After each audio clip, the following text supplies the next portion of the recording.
ملائک کا ڈھانکنا، سکینہ کے بعد میں کیا ہے؟ ملائک رحمت لے کر ان کے پر ڈھانک لیتے ہیں، قرآن پڑھتا ہے اس کو، اس کے بارے میں ذکر فرماتے۔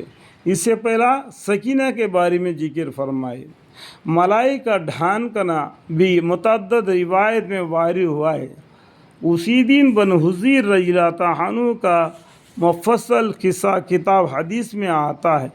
انہوں نے تلاوت کرتے ہوئے اپنے اوپر ایک آبر مطلب کیا ہے؟ یہ بادل، ٹھیک ہے، سانچا یا ہو محسوس کیا، یعنی جو قرآن پڑھتے ہو ان کے اوپر ایک رحمت کا بادل چھا جاتا ہے۔ سمجھ میں؟ بادل کہے کہ اوپر ہے، لیکن جب یہ قرآن پڑھتے ہیں تو ان کا ایسا محسوس ہو جاتا ہے کہ ان کے اوپر ایک بادل چھا گیا ہے۔ تلاوت کرتے ہوئے اپنے اوپر ایک آبر یعنی بادل سانچا ہو محسوس کیا۔ حضور اقدس صلی اللہ علیہ وسلم نے فرمایا کہ ایک ملائک تھے۔ انہوں نے کیا کیا؟ پیغمبر صلی اللہ علیہ وسلم سے جا کے بتائے، جب میں قرآن پڑھ رہا تھا مجھے ایسا محسوس ہو گیا کہ میرے اوپر ایک بادل چھا گیا ہے۔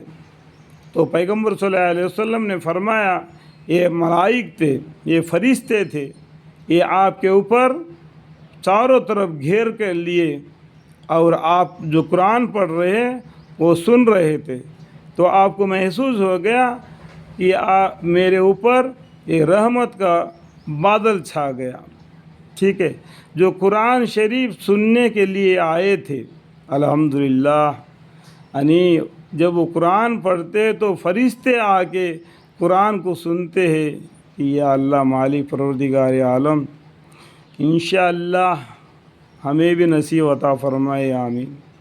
ملائک اژدھا ہام کے وجہ سے آبر سا معلوم ہوتے تھے۔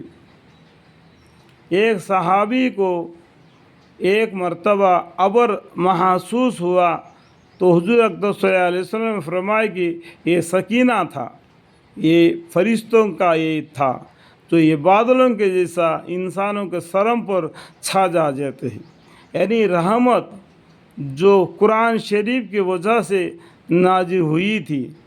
مسلم شریف میں یہ حدیث زیادہ مفصل آئی ہے، جس میں اور بھی مضامین ہے۔ آخر میں ایک زمایا یہ بھی زیادہ ہے کہ من بطأ بہ عملہ لو یسری بہ حسبہ، جس شخص کو اس کے برے اعمال رحمت سے دور کرے، یعنی اس کے بارے میں اللہ تعالیٰ فرماتے ہیں، حدیث میں فرماتے ہیں، جس شخص کو اس کے برے اعمال رحمت سے دور کرے، اس کے عالی نسب ہونا، اونچے خاندان کا ہونا رحمت سے قریب نہیں کر سکتا۔ میرے بابا حافظ ہے، میرے دادا حافظ ہے، میرے گھر والے حافظ ہے، تو اس کا مطلب یہ نہیں کہ تم پر بھی رحمت چھا جائے۔ نیک اعمال جس کے پاس ہوگا اس کے اوپر رحمت چھا جاتی ہے۔ جب وہ قرآن پڑھتا ہے اس کے ساتھ ملائکہ آ کے بیٹھتے ہیں۔ یہ اپنے خاندانی رشتے کو نہیں سمجھنا، اپنے عمل اپنے ساتھ، سمجھ میں آ گیا؟ اپنے عمل اپنے ساتھ۔ جو شخص کو اس کے برے عمل رحمت سے دور کرے، اس کا عالی نسب ہونا، ان سے خاندان کا ہونا رحمت سے قریب نہیں کر سکتا۔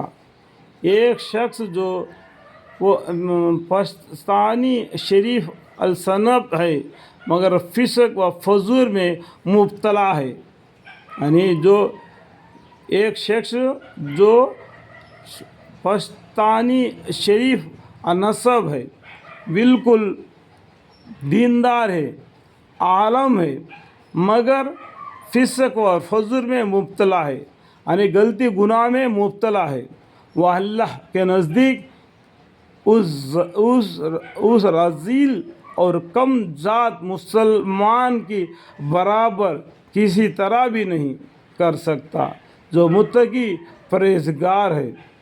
ان اکرمکم عند اللہ اتقاکم، اللہم اغفر لی، اللہم اغفر لی۔